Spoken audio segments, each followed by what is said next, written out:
Hi Dari, it's an afternoon in late December and we're in Marcus and Agatha's basement where we're looking at bicycle upgrades once again. So what you have in front of you is Marcus's daily training bicycle. I've only got two, and the sort of race bicycle is just the one that's a bit older.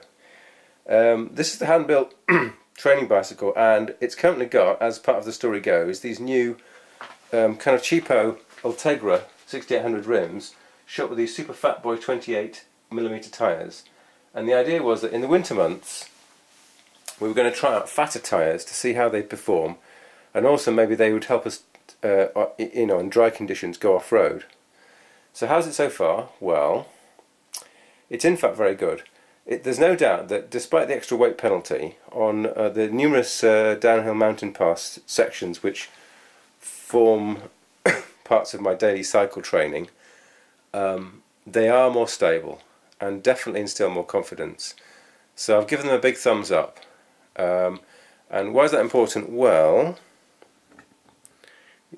pan down, you'll see that that is Agatha's hand-me-down Dura Ace Star 7900 10-speed rear wheel, which recently had a puncture whilst we were out cycling. So it seemed like an opportune time to do an upgrade. Therefore, if we have a look here, we have got some upgrade components. We've got a nice new seat for her because her seat's about, I think, at least 2 or 3 years old and is actually worn out. Plus we've got two new tyres, 28mm section, and we've got 3 tubes, one as a spare and 2 to replace. Now, because it's an aero section rim, my tubes won't be any good, and you need these very long 60mm ones instead. So it all looks good to me. If we just have a quick look at what she's been cycling on. So another hand-me-down from my race bicycle. There's the 7900 series Dura Ace back wheel, which is shod with a harrowingly thin 20mm wheel and tyre. Now Agatha didn't think anything of this, but on our last cycle out, I said to her, "Oh, you better be careful on those downhills, because knowing what I know now, you'll find that this wheel's a bit jittery." And she went, "Oh, well, she hadn't mentioned that because I hadn't noticed." So it is definitely a bit more jittery. So that's that kind of raison d'etre for the whole change. So she's been riding on the back with a 20, and on the front she's still got the Dura Ace wheel with the front pair of the Continental Attack. Now, Continental used to do a matched pair of wheels called the Attack pair.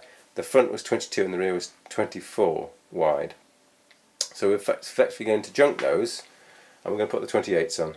So, without further ado, I'm going to change them. Diary. So we're several hours later, and what have we done? Well, we've changed the Celia Italia seat at the top, you can see, and we've also fitted these big fatboy 28mm wide tyres front and back, with correspondingly jumbo thick tubes as well. So the bicycle seems to be prepared now for winter use. We're having a bit of a heat wave here still, so temperatures are still at lunchtime over 10 degrees C. So that's surely warm enough for a test cycle. We'd need to do a little bit of seat adjustment to finalise the build, and then we'll be off for a cycle. So we'll look forward to some results.